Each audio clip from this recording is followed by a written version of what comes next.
All right, we are happy to welcome Emily Taylor back to the show. Emily is with the U.S. LawShield, and thrilled to have her on here again. Emily, good morning to you. Good morning. Yeah, it's good to have you. You know, I was noticing yesterday that the state of Florida has now passed the law that's going to allow teachers to carry weapons in school. And we've talked a lot on this program about school security. I think having armed people on the property is certainly one of the answers. But, of course, the left, they're losing their mind over this possibility. What's your take on it?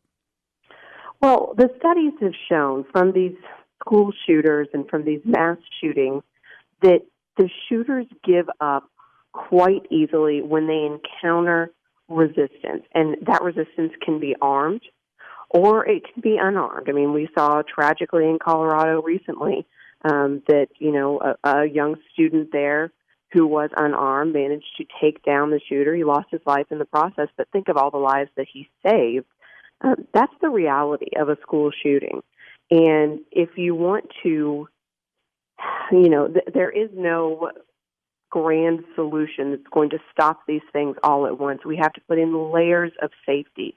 And a fantastic layer of safety is make sure that there are highly trained, of course, but highly trained, armed individuals in the school ready to provide that life-saving resistance that we know works. Amen. Yeah, and I've said so often that we understand places that aren't subject of attacks. They are courthouses. They are police stations. I mean, I'm looking at our federal courthouse down here and all the hoops you have to jump through to get in through the front door. Plus, they've got armed security guards walking around all the time.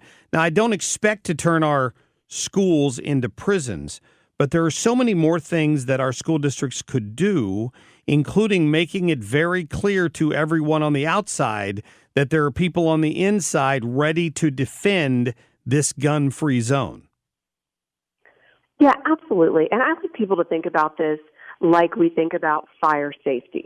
There was not one solution for fire safety in schools. There were layers of protection that were put in place. Everything from just basic infrastructure and how the school was built for ingress and egress to, you know, a fire extinguisher in every room to fire retardant materials, things of that nature. There is not one solution for stopping school shootings. There are many. And what the gun control advocates would like to do is they would like to turn this into a black and white one solution issue. And that solution is guns are bad, make the guns go away. And that is just simply not practical, and it is not going to help our kids. Yeah, we wonder what all was in this legislation, so I looked it up just so people would know.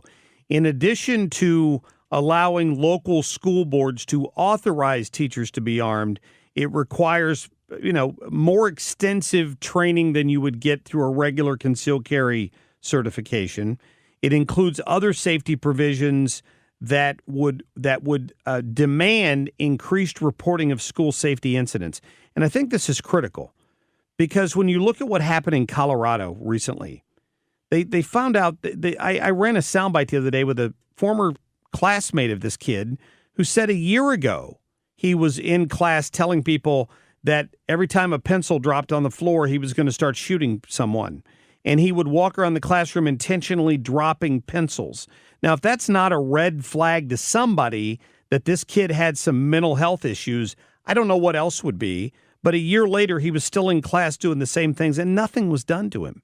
So you're right, this has to be part of a bigger effort, and that's what this bill in Florida does. It's really, the only thing I can say is that there are so many things we can be doing, and I am so proud of Florida for doing that. My home state of Texas, we've got provisions for arming teachers, although it is controversial down here as well. But, you know, the tragic thing is that the gun control advocates want to say, we have to do something, and they have no proposal for what to do, short of, repealing the Second Amendment.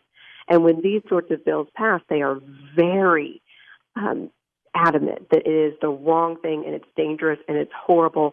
without ever giving them a chance. And this is a good thing if it comes up. I mean, anyone who's listening, if it comes up in your state, read the bill. If you agree with the bill, reach out to your legislature, because this is really, really an important step. Yep, I would agree with you completely. Emily Taylor is our guest, and if you do conceal carry, the reason we like to have Emily on, we talk about this, the company she represents and works with, U.S. LawShield, provides, if you buy their service, it provides access to an attorney, correct? Yeah, if you're ever put into the situation where you have to defend yourself or defend your family, and you can have to do that with either a firearm or any sort of legal weapon, you are perhaps charged criminally for that action, or maybe sued civilly for the person's medical bills who got hurt. U.S. LawShield provides a free attorney for any fallout, criminally or civilly, that could come from that action. Yep, it's a uslawshield.com is their website. Emily Taylor, thank you.